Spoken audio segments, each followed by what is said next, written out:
Olá, turma. Vamos para mais uma aula de história. Vamos falar um pouco sobre o renascimento científico e cultural. Falar em renascimento vem da palavra renascer, né? Então, o que aconteceu nesse período que o renascer científico e cultural aconteceu? Foi uma transição da fase feudal, da Idade Média, para a Idade Moderna. O que tinha na Idade Média? A Idade Média a gente tinha, segundo estudos, nosso livro didático, é, nesse período a igreja controlava as produções culturais e científicas. Deus é colocado como centro do universo, que é o teocentrismo. Então, Deus é o centro do universo, é a explicação para todos os fatos que acontecem, para os fenômenos que acontecem no mundo. Com acesso do Ocidente com o Oriente, através das caravanas, do comércio, da Europa com os islâmicos, faz também ter acesso a algumas produções, a alguns estudos, como por exemplo na medicina, né, que alguns fatos são já estudados, verificados e explicados pelo estudo. Então passa-se a ter aí uma mudança econômica, cultural e política, né, uma renovação nessa visão. A igreja ela passa a ser questionada, né? As explicações que se dá sobre o que acontece no mundo já passa a ser questionada, a ser duvidada. E foi-se até colocado como conhecido a Idade Média como Idade das Trevas, que seria sem acesso ao conhecimento. Segundo alguns estudos, né, seria uma visão errônea, já que foi no período da Idade Média que surgiram as primeiras universidades. Os mosteiros eram onde se concentravam, né, os monges que faziam todo o estudo, a produção científica e cultural, ela ficava dentro desses mosteiros, onde eles também faziam, dedicavam boa parte do seu tempo para as produções dos livros, que eram manuscritos, né, eram manualmente.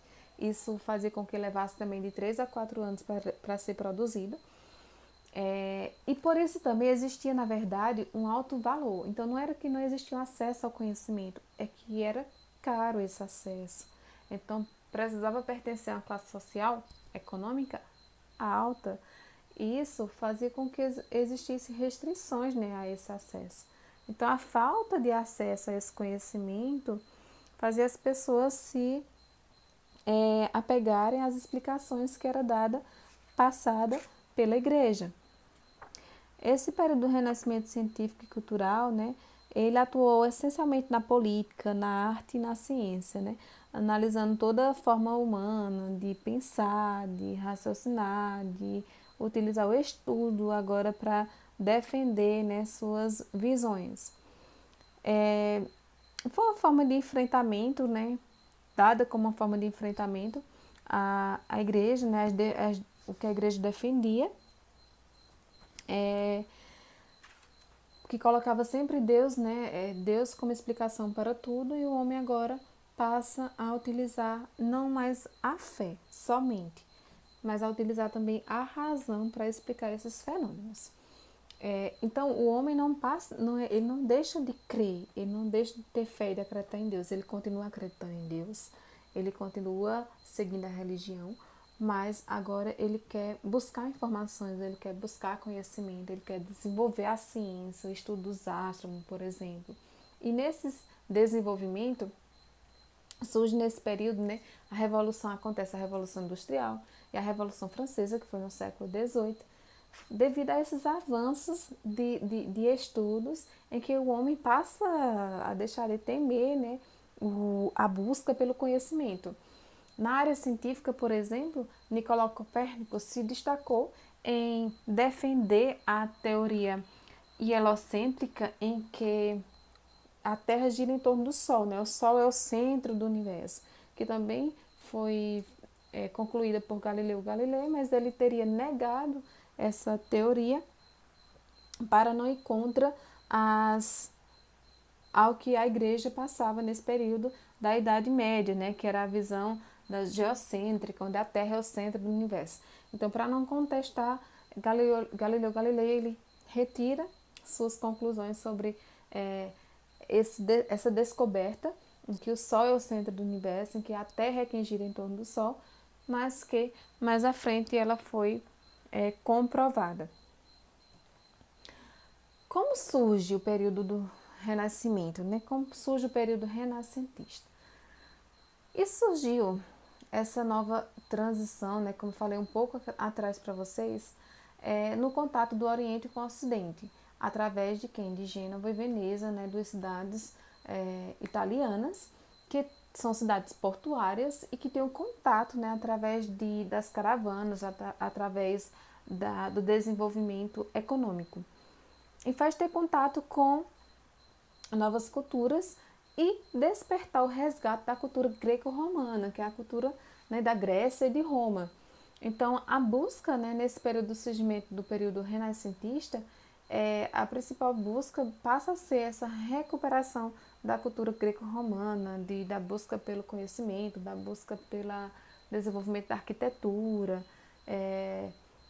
Isso acontece em um período em que, no século XV, mais ou menos, vem também a surgir o desenvolvimento da imprensa. A imprensa ela surge na China, porém ela é conhecida como sendo de Gutenberg, foi alemão. Na verdade, ele concluiu a criação da imprensa. Isso facilita esse desenvolvimento, esse surgimento do período renascentista? Sim, porque através disso agora, né, a imprensa imprimir agora os livros deixa de ser uma prática agora manual, artesanal e torna-se até uma produção mecanizada, né, mais agilizada, e o acesso passa a ser maior. A maior quantidade de produção, que faz também o preço cair, e o acesso fica mais fácil ao conhecimento. Então, a imprensa foi fundamental para esse desenvolvimento do período renascentista, né? Renovar a cultura, renovar o desenvolvimento científico, cultural, artístico, político e econômico da sociedade. Surge para isso os mecenas. Quem foram os mecenas? Né? Os mecenas, eles eram os incentivadores, os financiadores da produção cultural e artística. Mas o que ele queria com isso? Né? Ele controlava, né, contratava alguns artistas para criarem obras e que fizessem com que ele tivesse um grande destaque diante da sociedade. Geralmente esses financiadores poderiam ser príncipes, eram ricos mercadores. Aconteceu muito na classe da burguesia, porque foi uma classe que surgiu e que precisava de destaque. Eles não eram camponeses, eles eram homens livres, comerciantes, que faz surgir a classe da burguesia e que quer destaque social, quer privilégio, ser destacado, ser notado diante da sociedade. Então, o que eles fazem para isso?